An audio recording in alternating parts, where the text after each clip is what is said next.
تو ہمارے آقا صلی اللہ علیہ وآلہ وسلم حقیقت میں کمال اور خوبی والے ہیں، جنہوں نے بے شمار لوگوں کو کمال و خوبی والا بنایا، اور آپ کا یہ فیض ہمیشہ جاری ہے، جاری رہے گا،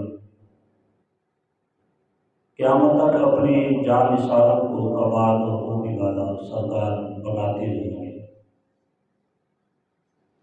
اور پیارے مصطفیٰ صلی اللہ علیہ وآلہ وسلم نے جن لوگوں کو کمال و خوبی والا بنایا، اور میں سے ایک مشہور معروف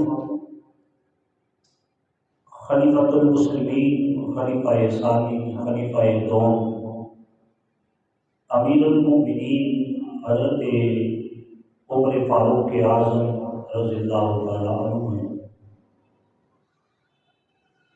کہ جو افضل البشر بعد الانبیاء حضرت ابوبکر صدیق رضی اللہ تعالیٰ عنہ کے بعد تمام صحابہ میں سب سے افضل ہے۔ یہ اہل سنت و جماعت کا عقیدہ ہے۔ آپ کا نام عمر ہے رضی اللہ تعالیٰ عنہ، کنیت آپ کی ابو حفص ہے، لقب آپ کا فاروق اعظم، اور آپ کے والد محترم کا نام خطاب اور اماں جان کا نام علقمہ ہے، جو ہشام بن مغیرہ کی بیٹی یعنی ابو جہل کی بہن ہے۔ 8ویں پشت میں آپ کا شجرہ نسب سرکار دو عالم صلی اللہ علیہ وآلہ وسلم کے خاندانی شجرہ سے ملتا ہے۔ آپ واقع فیل کے 13 سال بعد پیدا ہوئے، نبوت کے 6 سال 27 برس کی عمر میں اسلام سے مشرف ہوئے۔ آپ نے اس وقت اسلام قبول فرمایا جبکہ 40 مرد اور 11 عورتیں ایمان لا چکی تھیں، اور ایک روایت کے مطابق 39 مرد اور 11 عورتیں ایمان لا چکی تھیں جب آپ نے اسلام قبول کیا۔ امام ترمذی علیہ رحمہ نے حدیث پاک کو نقل کیا ہے کہ سرکار دو عالم صلی اللہ علیہ وسلم دعا فرمایا کرتے تھے کہ اے اللہ، عمر بن خطاب اور ابو جہل بن ہشام میں سے جو تجھے زیادہ پیارا ہے وہ مجھے عطا فرما دے۔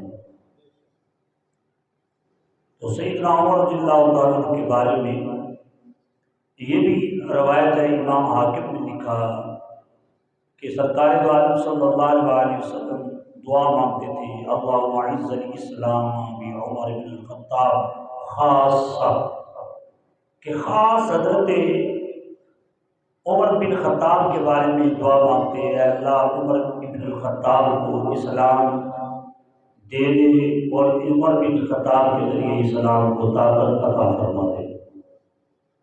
یہ سرکار کی دعائیں تھیں جو سرکار دو عالم صلی اللہ علیہ وسلم کی دعائیں قبول ہوئی۔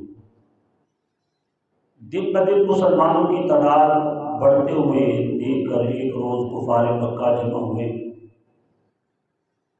اور سب نے یہ طے کیا کہ محمد صلی اللہ علیہ وسلم کو قتل کر دیا جائے، معاذ اللہ۔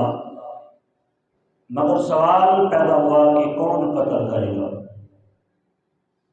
مجمع میں اعلان ہو گیا، کوئی بہادر ہو جو محمد صلی اللہ علیہ وسلم کو قتل کرے،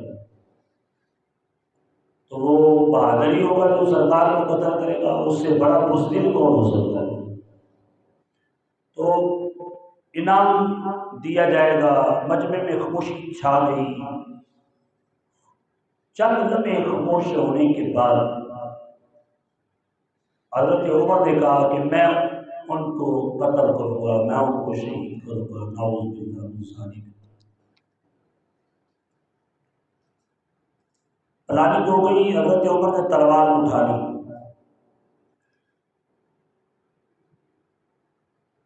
تلوار اٹھا کے نکلے۔ سرکار دو عالم صلی اللہ علیہ وسلم کو نعوذ باللہ شہید کرنے کے لیے، قتل کرنے کے لیے۔ حالت دیکھی تو رستے میں حضرت نعیم بن عبداللہ رضی اللہ تعالیٰ عنہ سے ملاقات ہوئی کہ عمر کدھر جاتے ہو؟ انہوں نے کہا محمد صلی اللہ علیہ وسلم کو قتل کرنے کا ارادہ ہے۔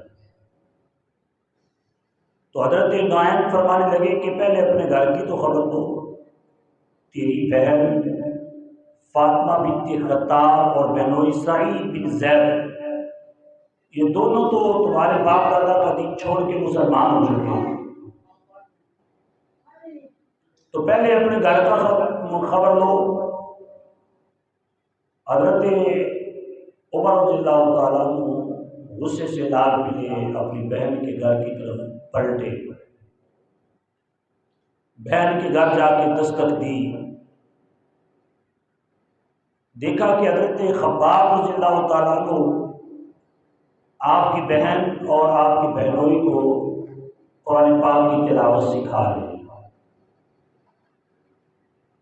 تو تفصیل ایک لمبا تفصیلی واقعہ ہے۔ حضرت عمر نے اپنی بہن کو مارا، بہنوئی کو مارا، اتنا مارا کہ لہو لہان کر دیا۔ کہا کہ بہن محمد صلی اللہ علیہ وسلم کا کلمہ چھوڑ دو ورنہ بہت ماروں گا۔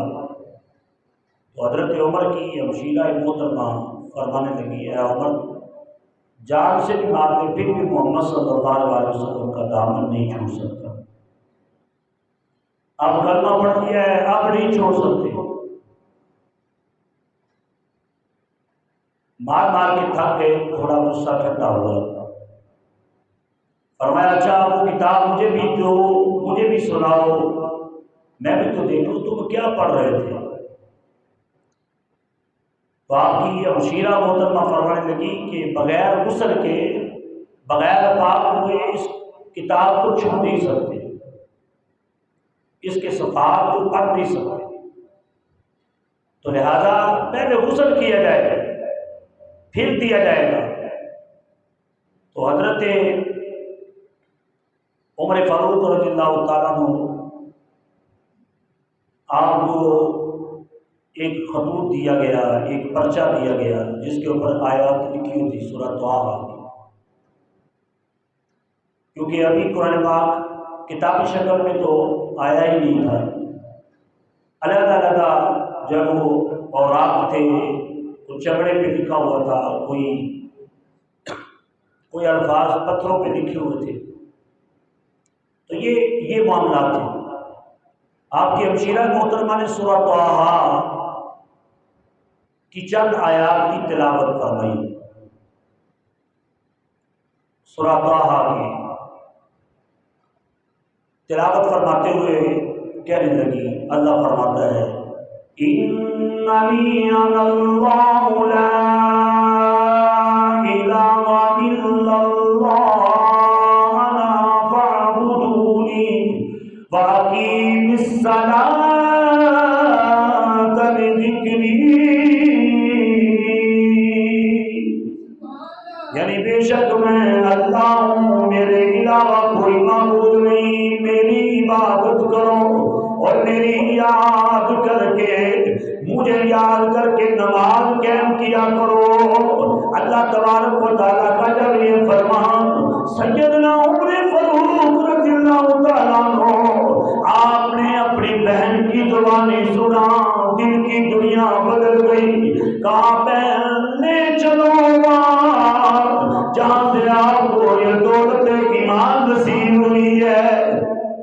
اتنے میں پردے کے پیچھے چھپے ہوئے حضرت خباب رضی اللہ تعالیٰ عنہ بیٹھے تھے، باہر نکل کے آئے، آ کے خوشخبری سناتے ہوئے فرمایا اے عمر تجھے خوشخبری ہے، آمنہ کے لال نے تیرے لیے دعا مانگی، اے اللہ عمر کے ذریعے اسلام کو طاقت عطا فرما، عمر کو اسلام کی دولت عطا فرما دے، عمر کے ذریعے سے اسلام کو عزت عطا فرما۔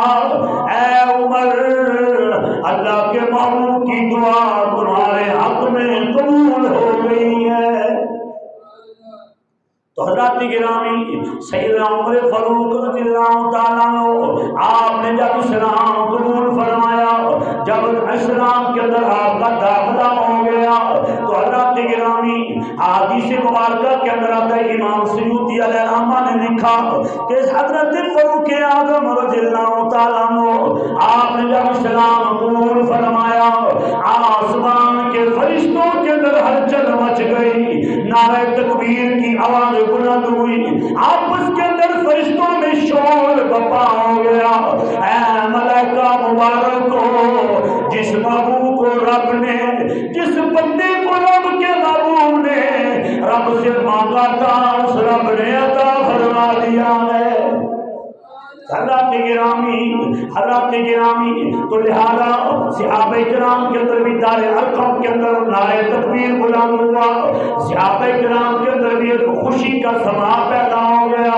حضرات گرامی گویا کہ یوں کہتے ہوں گے آپس کے اندر، یہ الفاظ کہتے ہوں گے، تمہیں یارو مبارک ہو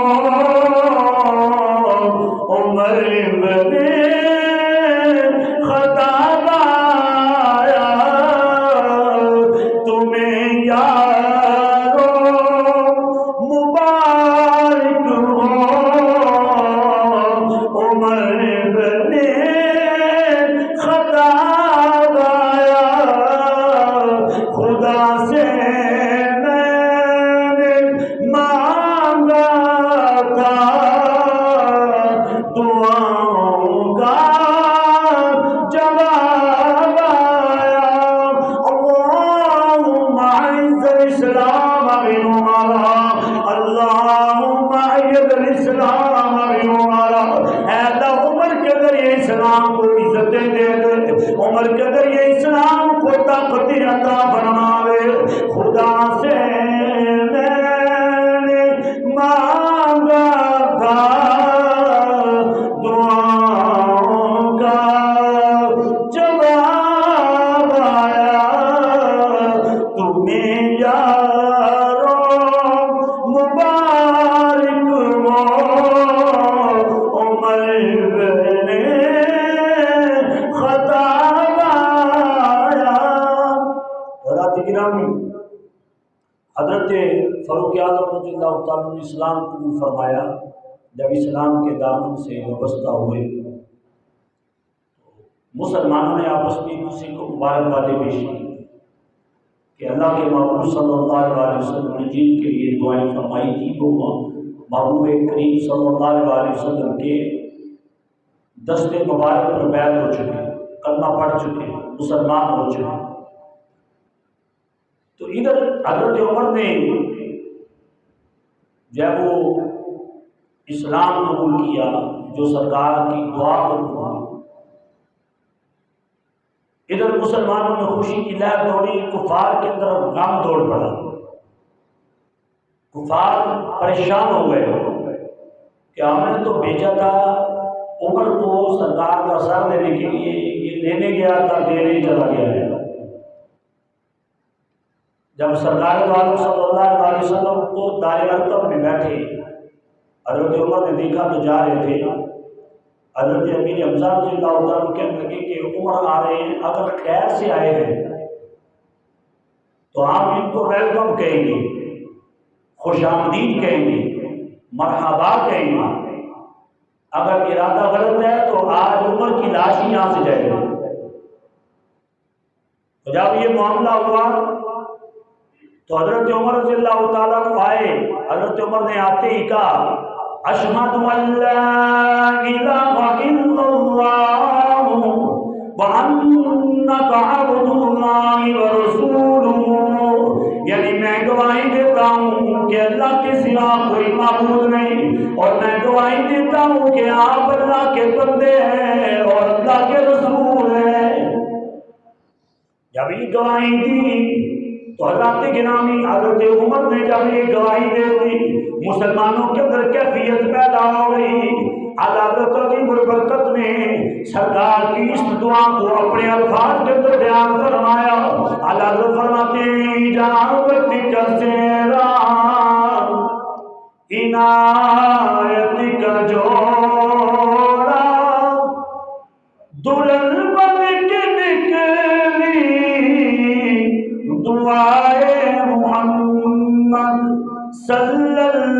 اللہ علیہ وسلم صلی اللہ علیہ وسلم اجابت نے جھک کر گلے سے لگایا،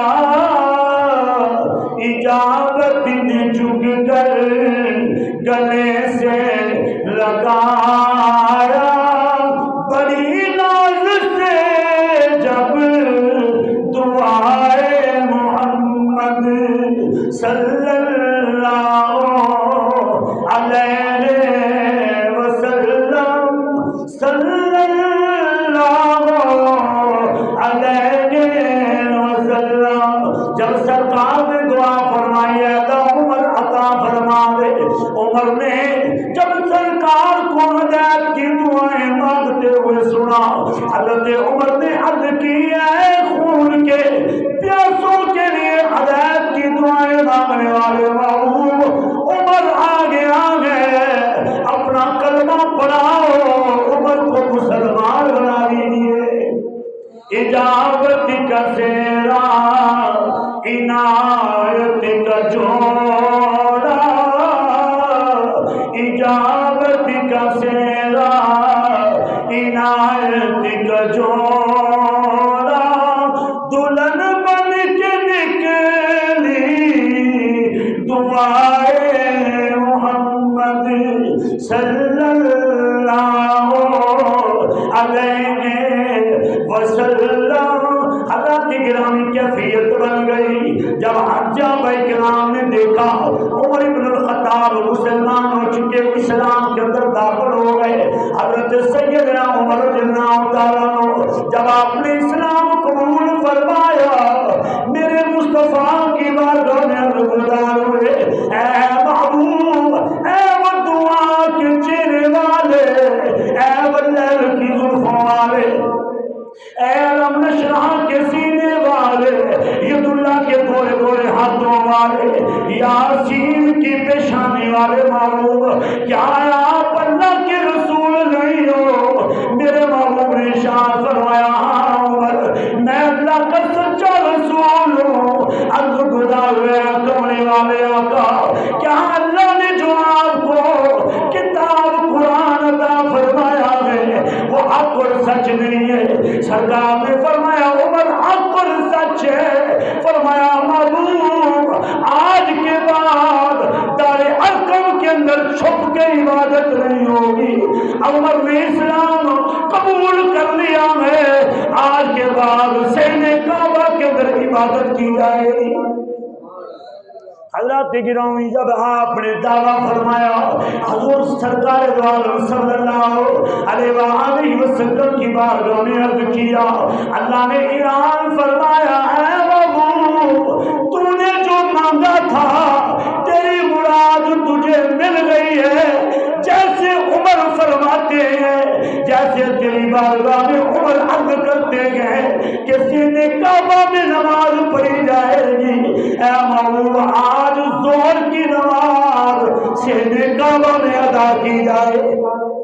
رب کی طرف سے آرڈر آ گیا، مسلمانوں کی دو صفیں بنی، درمیان میں مصطفیٰ کریم صلی اللہ علیہ وسلم، گویا کہ ستاروں کے درمیان چاند ہے، محبوب کائنات صلی اللہ علیہ وسلم، اور دونوں صفوں کے درمیان ایک صف کے سپاسیدار میرے حبیب کے چچا جان حضرت امیر حمزہ سید الشہداء رضی اللہ تعالیٰ عنہ، دوسری صف کے سپاسیدار حضرت عمر بن الخطاب ہے، دو صفیں بن گئی، نعرہ تکبیر کی آوازیں بلند ہوئی، کفار کے اندر ہلچل مچ گئی، یہ کیا بنا؟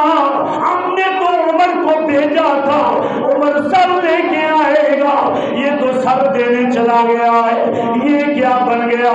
سینے کعبہ کے اندر جب عمر بن الخطاب نے للکارا، آپ نے فرمایا او قریش مکہ، او مکے کے کافروں سن لو، جو مصطفیٰ کی قدم مصطفیٰ کی طرف قدم بڑھائے گا میں اس کے بچوں کو یتیم کر دوں گا، جو میرے مصطفیٰ کی طرف میری آنکھ سے دیکھے گا عمر کی بیوی کو بیوہ بنا دے گی۔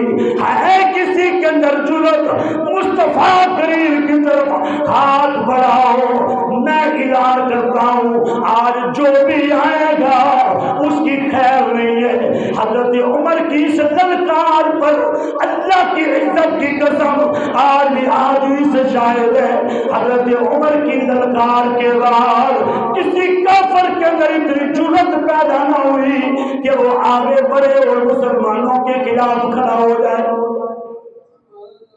تو حضرات گرامی، اس لیے ہمارے علماء فرماتے ہیں کافر بزدل ہوتا ہے، کافر بزدل ہوتا ہے، بہادر نہیں ہوا کرتا۔ جب مسلمان نعرے تکبیر بلند کر کے کافر کے مقابلے میں نکل آتا ہے، اللہ کے فرشتے مدد کے لیے نازل ہو جاتے ہیں۔ تو حضرات گرامی، حضرت عمر نے جب اعلان کیا آجو بھائی، جس نے حضور کی طرف دیکھا نا اس کی بیوی بیوہ ہو جائے گی، اس کے بچے یتیم ہو جائیں گے، جس نے آنا ہے آؤ۔ سرکار دو عالم صلی اللہ علیہ وسلم نے اس دن شین کعبہ کے زور کی نماز پڑھائی، شین کعبہ، یعنی حضرت عمر ابن الخطاب رضی اللہ تعالیٰ کے اسلام لانے کے بعد کعبہ شریف آباد ہوا ہے۔ کعبہ شریف کے اندر پہلی نماز جس نے اپنی جرأت کے ساتھ پڑھائی ہے، اس جرأت مند مرد کلندر کو عمر ابن الخطاب رضی اللہ تعالیٰ کہا جاتا ہے۔ تو حضرات محترم، پھر اللہ کے محبوب صلی اللہ علیہ وسلم نے وہ شانیں عطا فرمائی نا کہ رہتی دنیا تک کسی کو وہ شانیں نہیں مل سکتی، اور رہتی دنیا تک ایسا جرنیل پیدا بھی نہیں ہو سکتا جیسا جرنیل اللہ تعالیٰ نے اسلام کو حضرت عمر ابن خطاب رضی اللہ تعالیٰ کی شکل میں عطا فرمایا۔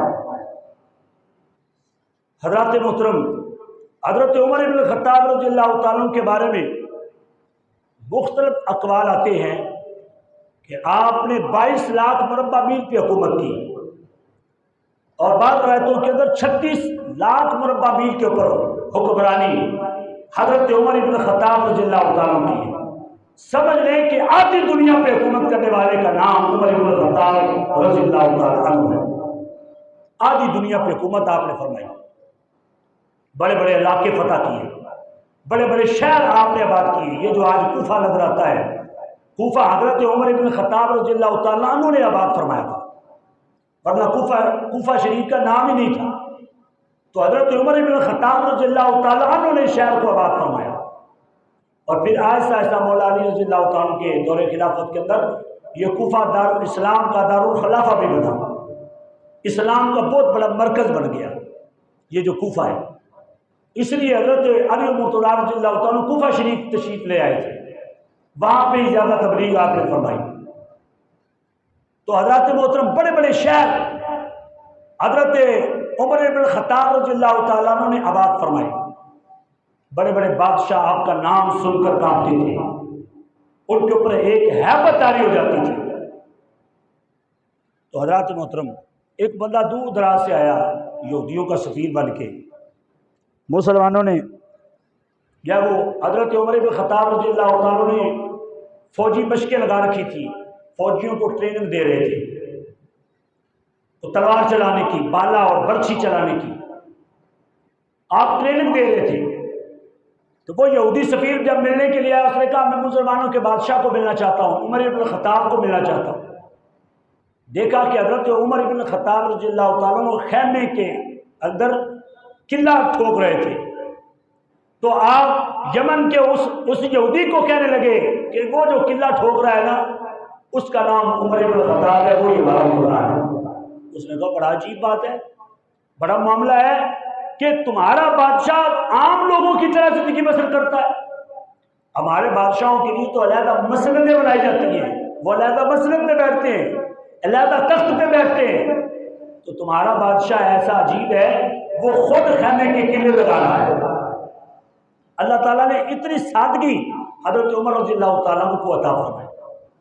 حضرت عبداللہ ابن عمر رضی اللہ تعالیٰ فرماتے ہیں کہ میں اکثر کہا کرتا تھا ابا جی آپ کپڑے نئے سلوایا کریں، نیا لباس سے بے تان کیا کریں، آپ سے بڑی بڑی دور سے لوگ ملنے کے لیے آتے ہیں، حضرت عمر ابن خطاب رضی اللہ تعالیٰ عنہ فرمانے لگے کہ بیٹا کپڑوں کو ملنے آنا ہے، عمر کو ملنے جس نے آنا ہے وہ عمر کو مل کے چلا جائے۔ یہ ہے بادشاہ حضرت عمر رضی اللہ تعالیٰ عنہ کا یہ انداز تھا حضرت عمر ابن خطاب رضی اللہ۔ پھر اللہ نے عزتیں کتنی دی۔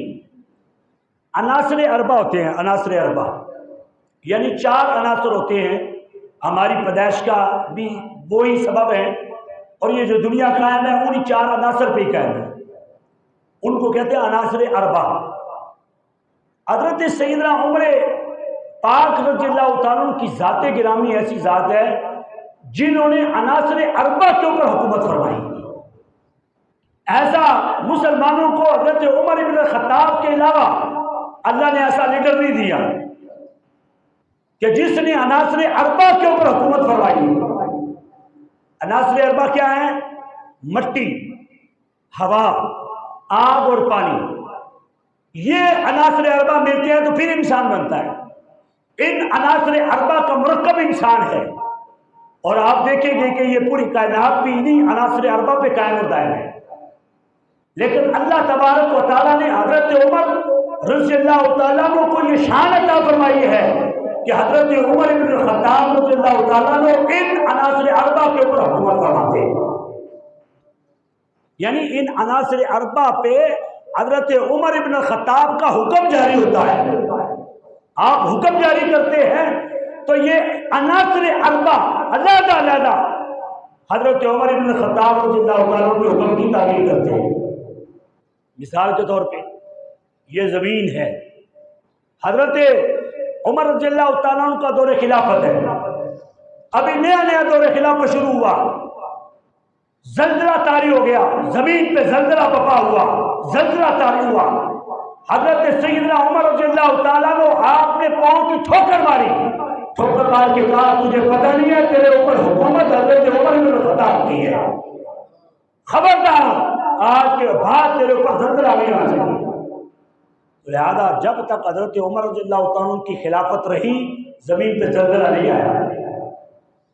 حضرت عمر رضی اللہ تعالیٰ عنہ کی حکومت زمین پہ بھی ہے اور ہواؤں کے اوپر بھی حکومت حضرت عمر بن خطاب رضی اللہ تعالیٰ عنہ کی ہے۔ مسجد نبوی شریف ہے، مسجد نبوی شریف کا ممبر ہے، ممبر پہ حضرت عمر رضی اللہ تعالیٰ عنہ خطاب فرما رہے ہیں۔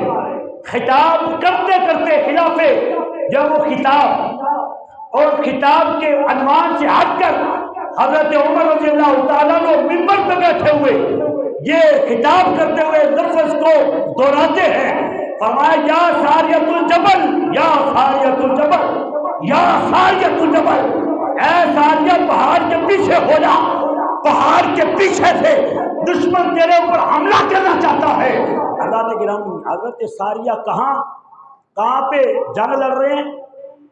آذربائیجان کا صوبہ ہے، آذربائیجان کے صوبے کے اندر حضرت ساریہ رضی اللہ تعالیٰ عنہ جب وہ جنگ لڑ رہے ہیں کفار کے مقابلے میں، حضرت عمر رضی اللہ تعالیٰ عنہ کہاں بیٹھے؟ مسجد نبوی شریف کے اندر۔ 1 مہینہ گھوڑا چلے، گھوڑا 1 مہینہ گھوڑا مسلسل چلتا رہے۔ مدینہ شریف سے آذربائیجان کی مسافت ہے، 1 مہینہ گھوڑا چلتا رہے تو مدینہ شریف سے آذربائیجان کی مسافت بنتی ہے۔ تو حضرت عمر نے جب یہ آواز دی، رب نے ہواؤں کو حکم دیا، میرے بندے عمر نے ساریہ کو آواز دی ہے، اے ہواؤں عمر ابن الخطاب کی آواز کو کیچ کر کے ساریہ رضی اللہ تعالیٰ کی باتوں میں پہنچا دیا۔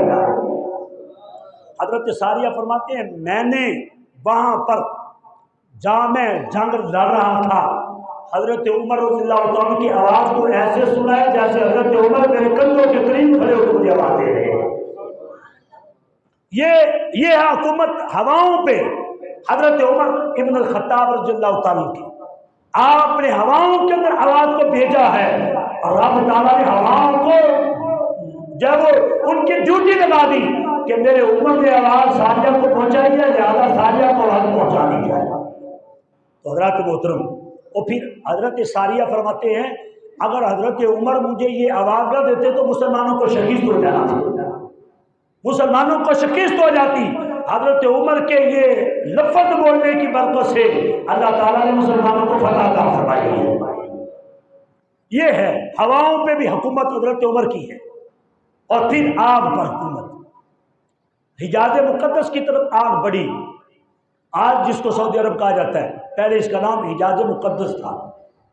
حجاز مقدس کی طرف آگ بڑھی، حضرت عمر کو بتایا گیا اے عمر آگ لگ گئی ہے، اور ان قریب حجاز مقدس کو اپنی لپیٹ میں لینے والی ہے، بلا کی آگ دہک چکی ہے اور اپنی لپیٹ کے اندر بڑے بڑے شہر جلا چکی ہے۔ حضرت عمر رضی اللہ تعالیٰ نے اپنے کندھے سے اپنا رومال اتارا، کہا کہ میں نہیں جاتا، یہ میرا رومال لے جاؤ، جا کے آگ کے اندر پھینکنا، کہنا یہ عمر ابن الخطاب کا رومال ہے۔ جب حضرت عمر ابن الخطاب کا وہ رومال آگ کے سپرد کیا جاتا ہے، خدا کی قسم آگ آگے نہیں بڑھی بلکہ وہیں سے پہنچ جاتی ہے۔ اللہ تعالیٰ نے حضرت عمر ابن الخطاب رضی اللہ تعالیٰ کو یہ طاقت عطا فرمائی کہ آپ کی حکومت آگ کے اوپر بھی ہے، آگ پہ بھی حکومت حضرت عمر فرماتے ہیں، اور پانی کے اوپر بھی حکومت حضرت عمر ابن الخطاب رضی اللہ تعالیٰ کی۔ دریائے نیل راوی جو ہے وہ رواں نہیں ہوتا جب تک اس کے اندر ایک کنواری لڑکی کو دلہن بنا کے نہ ڈالا جائے۔ آپ نے 12 مرتبہ یہ واقعہ سنا ہے، بخاری میں، مسلم میں، امام جو ہے وہ امام سیوطی نے طریق الخلفاء کے اندر، دیگر محدثین نے اس روایت کو نقل فرمایا ہے کہ جب تک اس کے اندر دریائے نیل میں ایک کنواری لڑکی کو دلہن بنا کر ڈول ڈمکے کے ساتھ نہیں ڈالا جاتا تھا، اس وقت تک دریائے نیل رواں نہیں ہوتا تھا۔ حضرت عمرو بن عاص رضی اللہ تعالیٰ عنہ کو جب وہ ادھر کا گورنر بنایا ہوا تھا، جب آپ نے دیکھا کہ یہ معاملہ ہے، کہا کہ یہ شریعت کے خلاف ہے، میں عمر کو قاسم بھیجتا ہوں، جب عمر کہیں گے اگر لڑکی کو ڈالنا ہے لڑکی کو ڈال دینا۔ اگر عمر نے کہا کہ لڑکی نہیں ڈالنی بلکہ میں خود آتا ہوں، یا اپنا کوئی حکم جاری فرماتے ہیں، تو پھر اس کے اوپر عمل جاری کیا جائے گا۔ قاسم بھیجا گیا، حضرت عمر رضی اللہ تعالیٰ کے بارگاہ میں جب قاسم گیا تو آپ نے ایک چٹ لکھ کے بھیجی، ایک رکا لکھا، کہا جاؤ اس دریائے نیل کے اندر ڈال دینا، یہ دریائے نیل بہت رواں ہو جائے گا۔ حضرت عمر رضی اللہ تعالیٰ عنہ کا وہ رکا جیسے ہی دریائے نیل کے سپرد کیا گیا ہے، ویسے ہی دریائے نیل رواں ہو گیا ہے، اس کے اندر طغیانی نہیں ہوگی۔ تو حضرت عمر رضی اللہ تعالیٰ عنہ کی حکومت پانیوں کے اوپر بھی، عناصر اربع کے اوپر حکومت کرنے والی شخصیت کا نام حضرت عمر ابن الخطاب رضی اللہ تعالیٰ عنہ ہے۔ ایسا جرنیل اسلام کو اللہ تعالیٰ نے عطا فرمایا، اور اس کے بعد کوئی توقع ہی نہیں ہے کہ ایسا کوئی جرنیل اللہ تعالیٰ عطا فرما دے گا، کہ ایسا بندہ بھی کوئی ہو سکتا ہے کہ نبی صلی اللہ علیہ وسلم کا وزیر ہو، مشیر ہو، زبان سے جو لفظ نکالے اللہ تعالیٰ قرآن کی آیت بنا دے، ایسا بھی کوئی ہو سکتا ہے۔ قرآن پاک کی امام سیوطی علیہ الرحمہ نے لکھا 21 آیات ایسی ہیں جو حضرت عمر نے کہا ہے، اللہ تعالیٰ نے وہی قرآن نازل فرمایا ہے جو حضرت عمر نے کہا۔ شراب کی حرمت حضرت عمر رضی اللہ تعالیٰ عنہ کے کہنے کے مطابق شراب کی حرمت ہوئی۔ شراب مطلقاً حرام نہیں تھی، صرف شراب کی حرمت نماز کے وقت تھی۔ یا الذین آمنوا لا تقربوا الصلاۃ انتم سکارا، اللہ فرماتا ہے ایمان والو نماز کے قریب نہ جاؤ جب تم نشے کی حالت میں ہو۔ صرف اتنی حرمت تھی کہ نماز کی حالت میں نشہ نہیں کر سکتے، یعنی شراب نہیں پی جا سکتی۔ عام لوگ پیتے تھے، عام لوگوں نے گھروں میں رکھی ہوئی تھی، عام لوگوں کے گھروں میں پی جاتی تھی، لیکن ایک دن ایسا ہو گیا کہ حضرت عمر رضی اللہ تعالیٰ سرکار کی بارگاہ میں بیٹھے تھے اور عرض گزار ہوئے، آقا یہ شراب انسانی عقل کو ظاہر کر دیتی ہے، ہم اپنی ماؤں بہنوں بیٹیوں کے پاس بیٹھے ہوتے ہیں، جب یہ نشہ کرتے ہیں تو ہمیں اپنی عزتوں کی خبر نہیں ہوتی، یا رسول اللہ یہ حرام ہونی چاہیے، یہ مطلقاً حرام ہونی چاہیے۔ جب آپ نے یہ ارشاد فرمایا، حضور کی بارگاہ میں عرض کیا، سرکار نے فرمایا عمر تیرے کہنے سے تو حکم جاری نہیں نہ ہوگا، جب رب کی طرف سے حکم آئے گا پھر حکم جاری کیا جائے گا۔ دیر نہیں لگی، اللہ نے فوراً جبریل کو بھیجا، فرمایا اللہ تعالیٰ نے اے معمول جیسے تیرا عمر فرماتا ہے ویسے ہی کہتے جاؤ۔ عمر نے کہہ دیا کہ شراب مطلقاً حرام ہونی چاہیے، اب تمہارا رب بھی کہتا ہے ہم نے شراب کو مطلق حرام فرما دیا ہے۔ بہت سارے ایسے واقعات ہیں، بہت سارے ایسے جو احکام شریعہ ہے، احکام شریعہ یعنی یہ پردے کا نظام ہے، عورتیں جو حجاب کرتی ہیں، باپردہ رہتی ہیں، یہ پردے کا اہتمام بھی حضرت عمر رضی اللہ تعالیٰ عنہ کے کہنے پر ہوا۔ ایک دن ایسا ہوا کہ سرکار دو عالم صلی اللہ علیہ وسلم اپنے کاشانہ نبوت میں تشریف فرما تھے۔ اما عائشہ صدیقہ رضی اللہ تعالیٰ عنہ بھی سرکار کی بارگاہ میں بیٹھی ہوئی تھی، کیونکہ حجاب کی آیتیں نازل نہیں ہوئی تھی، حجاب کا حکم نازل نہیں ہوا تھا۔ حضرت عمر بھی آ گئے، بیٹھ گئے تینوں۔ سرکار نے پیالے کے اندر کچھ میٹھا منگوایا۔ امام سیوطی نے حلوہ لکھا ہے کہ اس کے اندر حلوہ تھا، یا کوئی حلوہ کہتے ہیں میٹھی چیز کو ہے، جیسے مطلقاً کیا دیا جاتا ہے نا مٹھائی، اس کی آگے بے شمار قسمیں ہوتی ہیں، ایسے ہی حلوہ ہے، حلوہ کہہ دیا جاتا ہے عربی کے اندر، اس سے مراد میٹھی چیز ہوتی ہے۔ تو اس کے اندر میٹھی چیز تھی پیالے کے اندر، سرکار تناول فرما رہے تھے، ساتھ اما عائشہ صدیقہ بھی کھا رہی تھی اسی پیالے میں۔ تو سرکار نے دو عالم صلی اللہ علیہ وسلم نے حضرت عمر کو بھی فرمایا عمر آؤ ہمارے ساتھ بیٹھ کے کھاؤ۔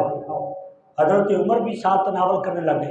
جب ایک پیالے میں تین ہاتھ جائیں گے تو ہاتھ جب وہ دانستہ نادانستہ طور پہ قصداً اور ارادتاً صاحباً کسی بھی طریقے سے وہ ہاتھ آپس میں ٹچ ہوں گے، حضرت عمر رضی اللہ تعالیٰ کا ہاتھ لگا مومنوں کی اماں جان، حضرت عمر کی بھی اماں جان، تمام مومنین کی اماں جان اما عائشہ صدیقہ رضی اللہ تعالیٰ عنہ کے ہاتھ کے ساتھ جب ہاتھ مس ہوا، ٹچ ہوا، حضرت عمر نے ہاتھ پیچھے کیا، پیچھے ہٹا کے سرکار کی بارگاہ میں دست بستہ عرض کیا، اے حضور آپ کی بارگاہ میں بڑی بڑی دور سے سفیر آتے، اپنی بات ہی نہیں کی، اپنی بات ہی نہیں فرمائی، عرض کیا حضور بڑی بڑی دور سے لوگ آپ کی بارگاہ میں ملنے آتے ہیں، بعض دفعہ یہودی ہوتے ہیں، عیسائی ہوتے ہیں، برون ممالک سے لوگ آپ کی زیارت کرنے کے لیے، آپ سے معاملات طے کرنے کے لیے آتے ہیں، یا رسول اللہ آپ خواتین کو حکم فرمائیں خواتین پردے کے اندر رہا کریں، ہماری غیرت دوبارہ نہیں کرتی کہ ہماری عورتیں سامنے بیٹھی ہوں اور غیر نرم لوگ آئیں اور آ کر ہمارے ساتھ ہم کلام ہوں اور ہماری عورتیں بھی وہاں بیٹھی ہوں، یا رسول اللہ حکم دے دیں کہ خواتین پردے کے اندر رہا کریں، حجاب میں رہا کریں، باپردہ رہا کریں۔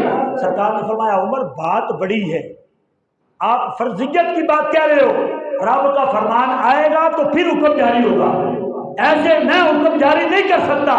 رب تعالیٰ نے دیر نہیں لگائی، فوراً آیات حجاب کی آیتیں ایک نہیں، اللہ نے 3 حجاب آیت نازل فرمائی، فرمایا اے معبود عمر جیسے کہتا ہے کہ خواتین حجاب میں رہے، آپ خواتین اسلام کو کہو کہ اپنے چہروں پہ حجاب اوڑھ کے رکھا کریں، باپردہ رہا کریں، پردے کے اندر اوڑھتے رہیں، مردوں کے ساتھ آ کے کھڑی رہو، مردوں میں آ کے نہ بیٹھے۔ یہ حضرت عمر رضی اللہ تعالیٰ عنہ کے دور خلاف آپ کے زبان مبارکہ سے جو لفظ نکلے، اللہ نے ایک نہیں 3 آیتیں نازل فرما دی۔ تو حضرات کرام یہ اسلام کے بہت بڑے جرنیل جو حضرت عمر رضی اللہ تعالیٰ عنہ جن کی موافقت میں قرآن پاک کی 21 آیتیں، سرکار دو عالم صلی اللہ علیہ وسلم کی بارگاہ میں حضرت عمر رضی اللہ تعالیٰ عنہ عرض گزار ہوئے، یا رسول اللہ میرا جی چاہتا ہے جو آپ کی بات نہ مانے، جو آپ کا حکم نہ مانے وہ بندہ کافر ہونا چاہیے، مسلمان ہو کلمہ پڑھے، کلمہ بھی محبوب آپ کا پڑھے اور پھر وہ آپ کی بات بھی نہ مانے، یا رسول اللہ صلی اللہ علیہ وسلم اس کے بارے میں فتویٰ ہونا چاہیے، اس کے بارے میں قید ہونی چاہیے کہ آج کے بعد یہ بندہ مسلمان نہیں ہے۔ سرکار نے فرمایا اے عمر اتنا بڑا معاملہ کیسے ہو سکتا ہے؟ ایک بندے نے کلمہ پڑھا ہے اور میرا حکم نہیں مانا، میں کہہ دوں یہ مومن ہی نہیں رہا، یہ حکم بہت بڑا ہے، اللہ کی طرف سے حکم آئے گا پھر نافذ کیا جائے گا۔ اللہ نے قرآن کی آیت نازل فرما دی، فوراً قرآن کی آیت آ گئی، فَلَا وَرَبِّكَ لَا يُؤْمِنُونَ حَتَّى يُحَكِّمُوكَ فِيمَا شَجَرَ بَيْنَهُمْ، اے عمر مجھے قسم ہے تیرے رب کی، یہ اس وقت تک مومن نہیں ہو سکتے جب تک یہ آپس کے معاملات کے اندر تجھے حاکم نہ مان لے. جب تک یہ تیری بات نہیں مانیں گے یہ مومن ہو ہی نہیں سکتے. کیا کہا بھی کیا فلا رب کا، اے اب مجھے تیرے رب کی قسم، جیسے عمر نے کہا ایسے ہی ہوگا. جو تیرا حکم نہیں مانے گا سمجھ لو وہ مومن نہیں ہے، وہ مسلمان ہو ہی نہیں سکتا. مسلمان وہ ہے جو معبود تیرا حکم مانے گا، جو تیرے حکم کی تعمیل کرے. تو لہذا ناموس رسالت کے اوپر بھی حضرت عمر رضی اللہ تعالیٰ نے پیرا دیا. حضرت ابو موسیٰ اشعری رضی اللہ تعالیٰ نے ایک عیسائی سیکٹری رکھ لیا، منشی، ایک عیسائی کو منشی رکھ لیا. حضرت عمر کی بارگاہ میں آئے حضرت ابو موسیٰ اشعری رضی اللہ تعالیٰ عنہ، تو حضرت عمر رضی اللہ تعالیٰ نے کہا کہ اپنے منشی کو بھی بلاؤ مسجد میں. انہوں نے کہا حضور وہ مسجد میں نہیں انٹر ہو سکتا، مسجد میں داخل نہیں ہو سکتا. حضرت عمر رضی اللہ تعالیٰ کہنے لگے مسجد میں کیوں نہیں آ سکتا؟ کہا کہ حضور وہ صحیح ہے. مسئلہ سمجھ رہے ہیں آپ؟ مسئلہ سمجھ میں آ رہا ہے؟ آج لوگ کہتے ہیں کہ سرکار نے تو عیسائیوں کو بھی کہہ دیا تھا آؤ مسجد نبوی شریف کے اندر اپنے طریقے سے نماز پڑھو. یہ بالکل درست ہے، شروع اسلام میں ایسا تھا. لیکن جب حضرت عمر بن الخطاب کی حکومت آئی ہے، حضرت عمر بن الخطاب نے ایک ایک عیسائی کو مدینہ شریف سے نکال دیا تھا. کہا کہ خبردار آج کے بعد نہ تم حرم میں داخل ہو سکتے ہو اور نہ تم مسجد نبوی شریف کے اندر داخل ہو سکتے ہو. کہا کہ کیوں نہیں آ رہا؟ کہا کہ حضور وہ غیر مسلم ایسا ہی ہے. حضرت عمر رضی اللہ تعالیٰ کو غصہ آیا، چہرہ سرخ ہو گیا. کہا کہ مسلمانوں کے بچے بے روزگار پھر رہے ہیں تو تم نے عیسائی کو منشی رکھا ہوا، اس کو دفع کرو اور مسلمانوں کے کسی بچے کو اپنا منشی رکھو، اس کو دو جو بھی دینا ہے، اپنے لوگوں کا خیال کرو. لیکن ہمارے ہاں تو یہ معاشرہ یہ ہر سال مسئلہ بتایا جاتا ہے، ہر سال یہ مسئلہ ڈسکس کیا جاتا ہے کہ قربانی کا گوشت عیسائی کو نہیں لگتا. پھر بھی 20 بندے ڈرگس بھی پوچھتے ہیں، انڈائریکٹلی یعنی ٹیلی فون میں بھی پوچھتے ہیں اور ڈرگس بھی پوچھتے ہیں قاری صاحب عیسائیوں کو گوشت دے دیں. یعنی ہمارا نظریہ ان کے بارے میں اتنا نرم ہے اور وہ کتنے سخت ہیں. سویڈن کے اندر ہمارے اسلام کے ساتھ کتنا مذاق بنایا ہے. آپ کل کا اخبار پڑھیں، کل کے اخبار کے اندر یہ سرخی میں آیا ہوا ہے کہ سویڈن نے پھر تیاری کر لیا قرآن مجید کو جلانے کے لیے، اور حکومتی سطح کے اوپر ان کی تیاری ہے کہ ہم پھر ایک مرتبہ اپنی پارلیمنٹ کے سامنے قرآن مجید کو آگ لگائیں گے. تو ہم کہنا چاہتے ہیں محترم شہباز شریف صاحب، آپ نے پچھلے بار کہا تھا کہ اگر آئندہ یہ معاملہ دہرایا گیا تو پھر ہم ان کی عید سے عید بجائیں گے. خدا کی قسم ہم آپ کے کندھے کے ساتھ کندھا ملا کے کھڑے ہیں. اگر ان نپاسوں نے، اگر ان حرامیوں نے ہمارے قرآن مجید کو پھر جلایا تو جیسے آپ نے کہا تھا عید سے عید بجانی ہے تو ہم آپ کے ساتھ عید کے ساتھ عید بجانے کے لیے ہم بھی تیار ہیں. لہذا ہم ان کو منہ توڑ جواب دینے کے لیے تیار بیٹھے. لہذا یہ ہماری کمزوریاں ہیں، ہماری کمزوریاں ہیں. کبھی ہم نے اپنے گھر میں قرآن پاک رکھا ہوا دیکھا ہے؟ جا کے آپ ذرا غور کر کیجیے گا. جو آپ نے گھر میں قرآن پاک رکھا ہے اس کو جھاڑیے گا، اس کو جھاڑ کے دیکھیے گا کتنی مٹی نکل گئی ہے. کیوں اتنی مٹی نکلی؟ کیونکہ آپ کھولتے نہیں ہو. ہمارا المیہ یہ ہے قرآن رکھا ہے اونچی جگہ پہ، بس ابا کھول ہوگا پھر ہی پڑھیں گے، ابے کی روح نکلے گی پھر ہی قرآن پڑھیں گے، اس سے پہلے نہیں. امی جان کی روح نکلے گی پھر پڑھیں گے، ورنہ قرآن پاک وہی طاق میں رکھا ہے. اور یہ کمزوریاں ہماری ہیں، ہم نے قرآن مجید کے ساتھ میں وفائی کی ہے.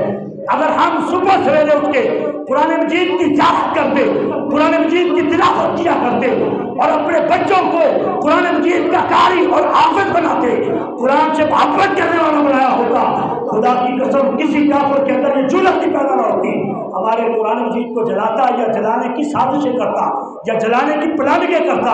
تو لہذا آج کے جمعہ میں عید کریں حضرت سیدنا فاروق اعظم رضی اللہ تعالیٰ عنہ کے ذکر پاک سے فیض لیتے ہوئے کہ آج کے بعد کوئی بھی دن مس نہیں ہوگا، آپ ہر روز قرآن مجید کی تلاوت کیا کریں. جب بھی موقع بنے دفتر میں جائیں، دفتر کھولیں، قرآن رکھا ہو، قرآن پاک کھول کے پڑھیں تاکہ دفتر کے اندر خیر و برکت کا نزول ہو. دکان پہ جائیں قرآن رکھا ہو، قرآن کھول کے پڑھیں، قرآن مجید کی برکت نازل ہو. گھر کے اندر صبح سویرے اٹھ کے قرآن مجید کی تلاوت کریں تاکہ ہمارے گھروں سے نچاکیاں ختم ہو. جب ہمارے گھروں سے حسد ختم ہو، ہمارے گھروں سے لڑائی جھگڑا ختم ہو جائے۔ تو لہٰذا ہم نے خود ہی قرآن پاک کو پس پشت ڈالا ہے، جس کا جو ہے وہ خمیازہ آج ہمیں بھگتنا پڑ رہا ہے۔ دعا ہے کہ اللہ تبارک و تعالیٰ ہمیں عمل کی، سمجھ کی توفیق عطا فرمائے۔ وما علینا الا البلاغ۔